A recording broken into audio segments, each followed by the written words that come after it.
To my channel, The Divine Connection with Shiva and Krishna. Om Shri Ganeshaya Namaha.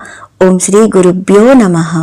త్రిదళం త్రిగుణాకారం త్రినేత్రం చ త్రియయుధం త్రిజన్మ పాప సంహారం ఏక బిల్వం శివార్పణం అంటూ శివపూజలో బిల్వపత్రం యొక్క ప్రాముఖ్యతను తెలియజేస్తూ బిల్వాష్టకం ప్రారంభమవుతుంది.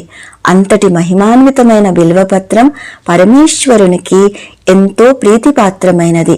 అటువంటి బిల్వ వృక్షము స్వయంగా శ్రీ మహాలక్ష్మి అమ్మవారి స్వరూపమని మీకు తెలుసా? అంతేకాదు, మహాలక్ష్మి అమ్మవారు శ్రీ మహావిష్ణువు యొక్క వక్షస్థలంలో శాశ్వత స్థానాన్ని ఎలా పొందిందో మీకు తెలుసా? బిల్వవృక్షం భూలోకంలో ఉద్భవించడం వెనుక ఉన్న గాథను మరియు విష్ణు వక్షస్థల స్థితాయే నమః అను నామం వెనుక ఉన్న దివ్య గాథను ఈరోజు మనం తెలుసుకుందాం. ఒకానొక సమయంలో వైకుంఠంలో మహాలక్ష్మి అమ్మవారు ఏకాంతంలో తన భర్త అయిన శ్రీ మహావిష్ణువుకి ఎంతో ప్రేమగా సేవలు చేస్తూ ఉంది.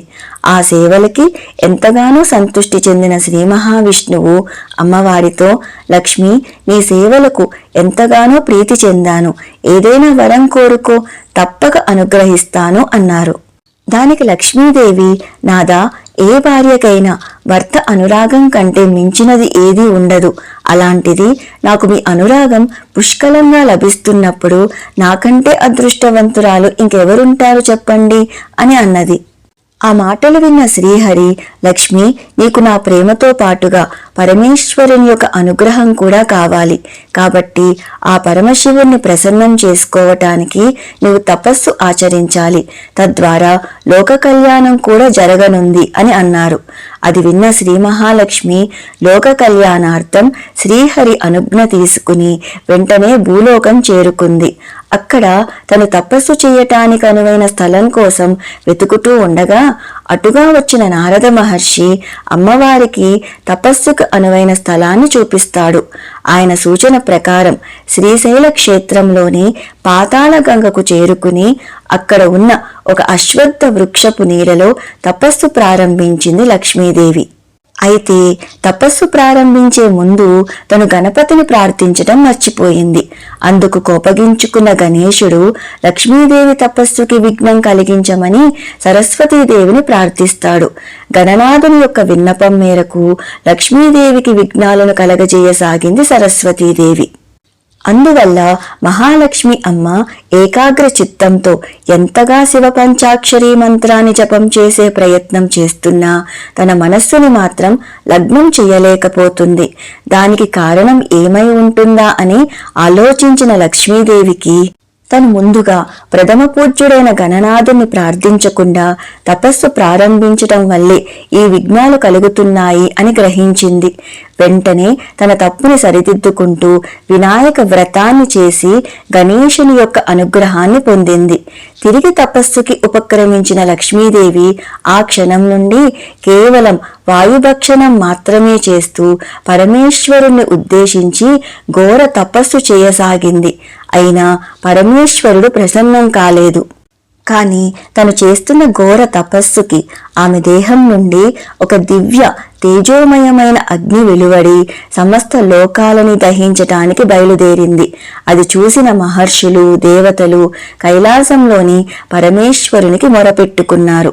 అప్పుడు పరమేశ్వరుడు నందీశ్వరుణ్ణి భూలోకానికి పంపించారు. ఒక బ్రాహ్మణ వేషంలో లక్ష్మీదేవి చెంతకు చేరుకున్న నందీశ్వరుడు అమ్మతో, అమ్మ, మీ మనోభీష్టం నెరవేరాలి అంటే పరమేశ్వరుణ్ణి ఉద్దేశించి ఒక రుద్రహోమం చెయ్యాలి. దానికి తగ్గ ఏర్పాట్లు చేసుకోండి. కాకపోతే ఆ హోమంలో పరమేశ్వరుని నివేదనకు ఒక శరీర అవయవాన్ని సమర్పించుకోవాల్సి ఉంటుంది తల్లి అని చెప్పి వెళ్ళిపోయాడు. నందీశ్వరుని యొక్క సూచన మేరకు లక్ష్మీదేవి సప్తర్షులు, ఋత్విక్కుల సహాయంతో ఏకాదశ రుద్రయాగాన్ని ప్రారంభించింది. హోమం నిర్విఘ్నంగా పూర్తి అవ్వగానే హోమగుండం నుంచి ఒక వికృత శక్తి స్వరూపం బయటకు వచ్చి ఆకలి ఆకలి అని కేకలు వేయసాగింది. అప్పుడు లక్ష్మీదేవి ఖడ్గంతో తన వామ భాగపు స్తనాన్ని ఖండించి ఆ శక్తికి నివేదించబోయింది. లక్ష్మీదేవి ప్రదర్శించిన ఈ అకుంఠిత దీక్షకు ఎంతగానో ప్రీతి చెందిన పరమేశ్వరుడు తక్షణమే ఆ శక్తి స్థానంలో ప్రత్యక్షమై లక్ష్మీదేవిని అనుగ్రహిస్తూ ఆమె వామ వక్ష భాగంలో ఎలాంటి లోపం లేకుండా చేసి వరాన్ని కోరుకోమన్నారు. అప్పుడు లక్ష్మీదేవి, పరమేశ్వరా శంభో, నాపై ఎల్లప్పుడూ సర్వవేళలా మీ అనుగ్రహం ఉండేలా నన్ను అనుగ్రహించండి అని కోరుకుంది. అందుకు ప్రసన్నుడైన పరమేశ్వరుడు తదాస్తు అని పలికి, అమ్మా లక్ష్మి, నీవు శాశ్వతంగా శ్రీ మహావిష్ణువు యొక్క వక్షస్థలంలో స్థిర స్థానాన్ని పొందుతావు. అంతేకాదు, విష్ణు వక్షస్థల స్థితాయే నమః అను నామంతో నిన్ను పూజించిన వారికి అష్ట ఐశ్వర్యాలు లభిస్తాయి. నీవు నివేదించిన స్థనంతో ఈ హోమగుండం నుంచి ఒక దివ్య వృక్షాన్ని సృష్టిస్తున్నాను. అది బిల్వ వృక్షం అను నామంతో ప్రసిద్ధి చెందుతుంది. ఆ వృక్షానికి ఉండే 3 దళాల బిల్వ పత్రంతో నన్ను పూజించిన వారికి సకల శుభాలను నేను అనుగ్రహిస్తాను అని దీవించారు. ఈ విధంగా మహాలక్ష్మి అమ్మవారి స్వరూపమైన బిల్వ వృక్షం పరమశివుని యొక్క సేవ కోసం భూలోకంలో సృజించబడింది. పరమేశ్వరుణ్ణి బిల్వపత్రంతో అర్చించటం వెనుక ఉన్న అంతరార్థాన్ని ఇప్పుడు మనం తెలుసుకుందామా? ఈ పత్రం 3 దళాలుగా ఉన్నప్పటికీ వాటిని జతపరిచే కాండం మాత్రం ఒక్కటే అన్నది ఈ బిల్వపత్రంలో ఉన్న విశేషం. త్రిదళం త్రిగుణాకారం త్రినేత్రంచ త్రియాయుధం త్రిజన్మ పాప సంహారం ఏకబిల్వం శివార్పణం.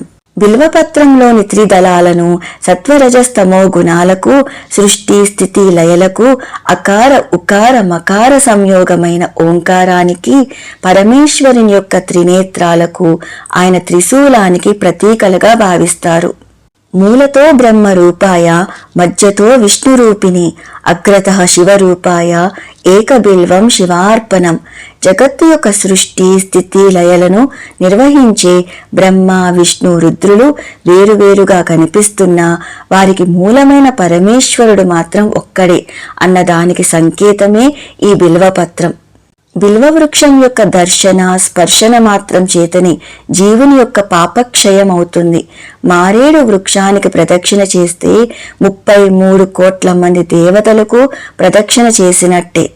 మారేడు ఆకులోని 3 పత్రాలలో ఎడమవైపు బ్రహ్మ, కుడివైపు విష్ణువు, మధ్యలో పరమశివుడు, ఆకు చివర లోకపాలుడు ఉంటారట. అంతేకాదు, ఈ పత్రానికి ముందు వైపు అమృతం, వెనక వైపు యక్షులు వసిస్తుంటారట. అందుకే శివలింగాన్ని అర్చించేటప్పుడు బిల్వపత్రం యొక్క ముందు భాగాన్ని లింగంపై ఉంచి పూజించాలి అంటారు పెద్దలు. ఇదే పరమేశ్వరునికి ఎంతో ప్రీతిపాత్రమైన బిల్వపత్రం యొక్క ఆవిర్భావ గాథ, దానిలోని అంతరార్థం. భక్తుడు తనకు ప్రేమతో సమర్పించే కాసింత జలం కొన్ని బిల్వదళాలకే ప్రీతి చెంది అనుగ్రహించే ఆ బోలాశంకరుని యొక్క దివ్య పాదపద్మాలకు నన్ను నేనే సంపూర్ణంగా సమర్పించుకుంటూ సర్వం శివార్పణమస్తు. స్వస్తి. Thanks for watching. Please do like, share and subscribe. నా తదుపరి వీడియోస్ నోటిఫికేషన్స్ కోసం పక్కనే ఉన్న బెల్ ఐకాన్ ప్రెస్ చేయటం మర్చిపోకండి. ఇంకొక దివ్యమైన భగవత్ కథతో త్వరలోనే మళ్ళీ కలుద్దాం. కృష్ణ సఖి.